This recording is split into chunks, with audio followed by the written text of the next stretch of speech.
Ata Māori a koutou katoa. Me tōngai harakeke te iwi. We are coming to you live from Te Korimako o Taranaki. With COVID upon us, it's time to check our health and fitness. So we have with us fitness and dance exponent Puna Wano-Bryant. Mōrena Puna. Mōrena taku matua. You were born in Hawara and schooled at Mt Maunganui, and you returned to Taranaki in 1995. Can you tell us about the return to Taranaki and the pathway that led to the forming of Zumba? Oh, kia ora matua. Oh, he pātai nui tēnā. Tēnā koe koro kanui te me iki a koe me tēnei kaupapa o tātou I tēnei rā. Yes, thank you for the question. Dance exponent, chair, that sounds awesome. Look, yes, returned home to live in Taranaki in 1995. Ko te pūtake o tēnā, the reason for that was to, straight out of high school, before going off to university in Waikato in 1996 to study law and Māori, was to come home to learn te reo Māori first. So it was at a time when Rangiatea was thriving. We had to'u mōiotanga, we had te paitai, to'u paitai, in conjunction with Waikato University. It was a very political time in our history. We had Pākai Tore that year. We all got on a bus from Rangiatea and we went down there and we protested and supported the occupation of Mautoa. Pākai Tore. So it was a very formative time in my life as a Taranaki iwi woman. I was politicised and inspired by the ma'i of yourselves, Te Miringa, Auntie Marjma. So then after that I went to Waikato University and got my degree along with cousin Liana Poutu, many others, studied te reo and went into law. And have been involved in Māori issues and Māori justice and rights ever since. But in terms of the fitness, my whānau, we've always been raised to be physically active. And Nan and Koko, John Wano, Mākere Wharehoka Wano, they were always people who did some form of physical activity. In our whānau, we always had to enrol or register in a team sport. It wasn't a matter of if, it was a matter of what is your sport this season. For me, it was netball and touch rugby at a representative level in the Bay of Plenty. And our daily lives always included connection with self and connection with place. Nan would walk the beach down at Wanaka Terrace, where we were brought up, down in Puketapu Whenua there at the beach in Bell Block. Would always walk the beach for at least an hour every day. And we as mokos, we'd join her. We had turns at joining her and having beautiful conversations with her and connecting with her at that time. And Koko, he was a man of the sea. He used to dive a lot. And so if you were into that, you would follow Koko down to the tides. He was always had the newspaper, so you always knew when he circled the tides in the newspaper, it was going to be a day of activity with Tangaroa. So really, for us as a whānau, and even this morning, went down to Waitara Beach. There was Uncle Whare with his binoculars and his surfboard, or his longboard, because he's a koro now, eh? So, yeah, he's graduated to the mau or the longboard. So in our whānau, this is how we talk, this is how we are. Every day we do something to connect to self and to connect to place and just whakapakari tinana. And I know for me, because I've been brought up with that, if I don't do it, I feel it. And it affects my mental well-being and my wairua. So got to get out there and do something. Now Zumba, fast forward to 11 years ago, I love music. And dance fitness for me is a really easy way of, we call it exercise in disguise.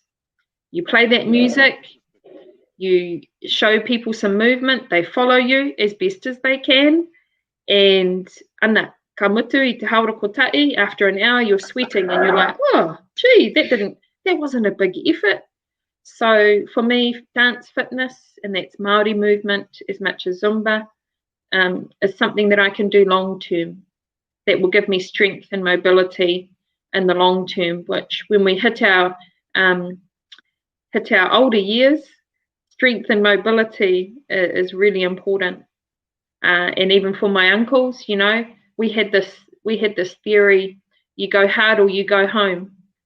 You know, you go hard, you damage your body, you give it a good workout, thrash it, and that if you're not sore and recovering for days from bumps and bruises on the rugby field, you haven't gone hard enough. But we need to change our mentality around that whānau, because our bodies, we need them later in life. So now my uncles, they do yoga. Okay. Yeah, so you know, as we get older, and for us as wairua, our bodies change. Our hormones are an important part of getting older. So we need to listen to and respond to the changes in our body. I can't thrash my body the way I used to. Even 3-4 years ago, I did high intensity interval training, and I loved that, seeing those changes in your body and feeling strong, but I just can't do that anymore. So for me, it's really important as you age to listen to your body and adapt and come up with other forms of fitness, so that your body is looked after, not thrashed. I was talking to Raven this morning, my wife, and she went to one of your earlier sessions here at Waitara, ones you used to have at the high school. Yes. And she said she didn't last long because she didn't have the coordination of all the others and that person up the front doing the instructions. So, and you've mentioned that it's for all whānau, and I know some of the whānau here, are they still involved in Zumba in any way or form? Do you know that those earlier participants that were here in Waitara? Definitely. You know, we have those loyal ones. So I have Aileen Carol. So she's a Brant. She's from the Brant whānau from Puketapu. She's been one of my loyal tauira for 11 years. Erin Heyman, Gay Heyman's daughter. They've had a lot to do with Waitara High School over the years. We have a lot of local whānau who are staunch. And so for as long as they want it, I'll continue to serve and offer something for the Waitara community. 11 years strong, and I absolutely love being able to provide that for the Waitara whānau. And thank you to Auntie Raywin. I mean, she's a runner. I can't run a quarter of the distance that she does, and we all have our own things that we are attracted to, or our bodies and minds just prefer. But coordination's a big one, I tell you. And you know what I think it is, Matua? For us as Māori, we like to ace it, We are a competitive people, especially when it comes to movement. I have so many people come to my class and they want to be a pro in the first class. And I'm like, that's my job. I'm the teacher. You're just a student. Give yourself time to get the steps. But being unco is honestly, when people come to class and they look petrified, and for the first time they say, "Oh, I was forced to come here by Aileen or whoever," or "I'm really unco. Please don't watch me." What I miss is the music sort of meandering over the fence while I'm in my garden, keeping fit. Yes, that's right. And ko te mahi mara, and there's so many different forms of fitness, and for me, music is a central part of that. That's why I love dance fitness, because it helps motivate me. The music helps motivate me. I think if there was no music, people would get very bored of my voice for a start. But what we say in Zumba is let the music move you. So I don't do any dance fitness with a headset where I'm saying now 3 more and 4 more and 5 more. It's like, that gets in the way of people connecting to the music. And everyone has a different interpretation of music. That's why I say there's no wrong moves, only accidental solos. Okay, Zumba and jazzercise. What's the difference? I remember jazzercise from my days when Mahara and I used to do it. at training college. Oh, I've got to see that. So, so what's the difference? One is from the 80s or 70s when you were at training school, Yeah, I that's believe, us. and Zumba is this century. Yeah. So when I see Koro Ma'ara Okeroa, he says that to me too. He said, "Girl, you still doing that jazzercise?" And I'm like, "Yes, Uncle, I am." Because really, it's different generation, same thing, music-based fitness. Oh, I'm just having visions of John Travolta and Jamie Lee Curtis. Yeah. That's, oh dear, that's our movement. You can't unsee that stuff. You can't unsee that. The leotards and the leg warmers. Kawai. From Zumba, you formed an organisation called Zuka, is it? Around the mountain. Can you give us some background in terms of that and what's happened with that organisation and instructors you have? Awesome. Well, for me, once I've got something off the ground, these are Bentham Moorhere's words, design, delegate and disappear. So what that really means is create opportunities for yourself and then share those with others and then leave it to them to get on with in their communities. So I became a licensed instructor in 2010. In 2013, Carlos and I wanted to start a family. And so I said to my students, well, ko koutou ngā kaiako, it's your turn. So we trained up, and one of those was Messiah Moko Kemp.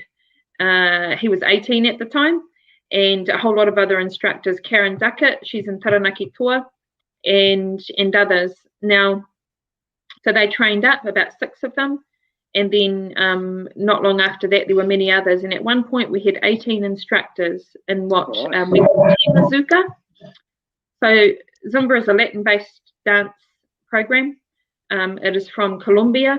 The creator, Beto Perez, is from Colombia. We have 2 Colombian women, Lila and Cristina Gonzalez, who are with us. And they gave us the name Azuka.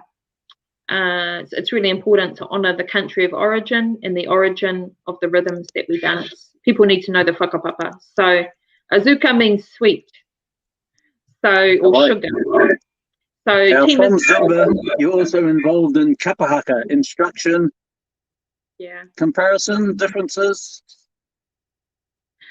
Much like Latino culture, each genre has a whakapapa that is connected to the identity of a people, their culture and their traditions. So that's why I love Latino-based fitness. Kapa'aka for me is identity. Tonga Karena and I, we are co-tutors of Te Maunganui, Taranaki iwi Kapa'aka, and nothing beats singing with your own about your own. And sure, you might see a few Zumba moves, Zumba-esque moves merged in with kapa'aka. I'm known for my tricky footwork. And sure, Zumba has helped me and challenged me in the kapa'aka space as well to do a bit more. But yeah, we've been kapa'aka kids from when we were babies in our whānau, so really we've had no choice. But I just love movement, love it. And of course, the Rangiora whānau appreciate your visit. We've had 3 wānanga over the last 12 years, and you've been part of all of those and with Zumba. And I hope some of our whānau are still continuing that, because we have our next reunion next year. So hopefully, we can move up and maybe we have our own tutor within. However, you are also involved in Te Reo Taranaki, or have been, with a lot of the organisations you've been involved with, mentoring the young. Has being involved in those organisations, and you're working at that top level, as you said, you went to university, a law degree plus, has Zumba enabled you to relax? Beautiful. That's an awesome part-time matua. Look, I think if you can have something that, if you're an iwi person, as we are, and your life is absorbed by in the most beautiful way possible. Everything iwi. Hui, your weekends are not your own. Era mea katoa. You serve and you pour everything into your people. It is really nice to have something on the side that is a release from that. And if that something on the side is good for your mind, body, and soul, then I would highly recommend it. No matter what that is. For me, it has been Zumba. And Zumba's actually helped me connect with the wider community as well, because that all embracing, encompassing iwi space, you know, a lot of the same whānau and people that we see all the time and connect with. So Zumba has helped me connect with the wider Taranaki community and indeed nationally, which has been great. And wherever I go in those spaces, I take my Māori with me and educate people about Te Ao Māori in those spaces too. Did you take kapa haka and Zumba with you? Definitely kapa haka. I've always been a gym bunny. I'm always enrolled at a gym, so I did that in London, the gym stuff. But I was a tutor along with Che Wilson and a few others of the London Māori Club during my time there. And so as we, you know, there's that ad about see the world on a Visa card. Yeah. We were like, see the world on the pew-pew. The pew-pew was our Visa card. And so we would performed in Spain, diplomatic gigs with Ngāti Rānana all over Europe. Italy. It was just, yeah, the most amazing experience. But teaching kapa haka, dance fitness, no matter what it is, like you can be a brilliant performer, right? Really good at your own solo performance. The real strength for me and learning for me has been translating that in a way that you can teach people and they can learn. So when I got to Ngāti Rānana, I'd done competitive kapa haka to that point, and Rangi Māori, gone to the nationals a number of times and so on. Te Huata'i ki Taranaki was my first experience, I'll say. I had a standard that I was used to personally. When I was asked to teach Ngāti Rānana, I got there and they were at the entry level. So I had to change the way in which I taught, because I couldn't go, here, get this, got that? Yep, sweet. Ana, hey, your way. They were like, you need to break it down. And I'm like, break it down? You just go like that. So it was huge learning curve for Che and I. We had to strip it back to its basics. And so what has that meant for me now as a tutor of kapa haka? I'm able to teach at a whole lot of different levels so that everybody at the end feels comfortable and confident and that we don't leave anyone behind. And that's what I love about iwi kapa haka, because it doesn't matter if you're like Auntie Raymond and you come in and you're unco and you're turned off and never come back. If we just say, Te Maunganui, we say, if you are committed to this, we are committed to you. Keep coming and we'll make it work for you. So I've changed poi moves for certain ones, scaled it back. And Tonga and I, we have high expectations of ourselves as tutors, and we will always maintain that. But then when you're in front of a group of people and you want them to feel good about themselves, then you have to change the way in which you teach. So everyone looks awesome. It's no good if a couple of people look awesome and the rest are flailing, what? Try to perfia me tera kaumata. So, so we have to check ourselves quite a lot and go, yeah, this isn't going to work for everybody. So we scale it back. Well, your teaching ability has extended across the whānau, not only through Zumba, through your involvement with Parihaka, Department of Conservation, and your mahi today, PKW. So we wish you all the best in continuing the excitement that dance brings to the community through you. and wish you all the best for your future. Is there any final words you'd like to say to the whānau and those out there to get involved in for their physical and mental fitness, especially during this time of COVID and the lockdown? Tēnā koe koro, pai te wānanga nei. I te whānau ko te mea nui, ko te manawa nui me te manawa roa ne. Look after yourselves. You know, we give so much to others and we put others first, but don't put yourself last. And I mean that in the wider sense. Your mental well-being, spiritual well-being, feed your wairua with good stuff, and your tinana, get out there for a walk. You don't have to be sport billy. Keep your expectations real, and just be gentle and kind to yourselves. And we are here for you. Anyone that needs any afi, please get in touch with me. So thank you for this opportunity. And lastly, I so look forward to seeing your jazzercise number, Matua Hone. Maybe you and Matua Terry one day, you can show us your moves. That would be, I think, very entertaining and inspiring for all of us. So are we going to get that sometime in the future? We can work on it, you know. Nothing's impossible. Rawe, see? Now, those are the most inspiring kupu.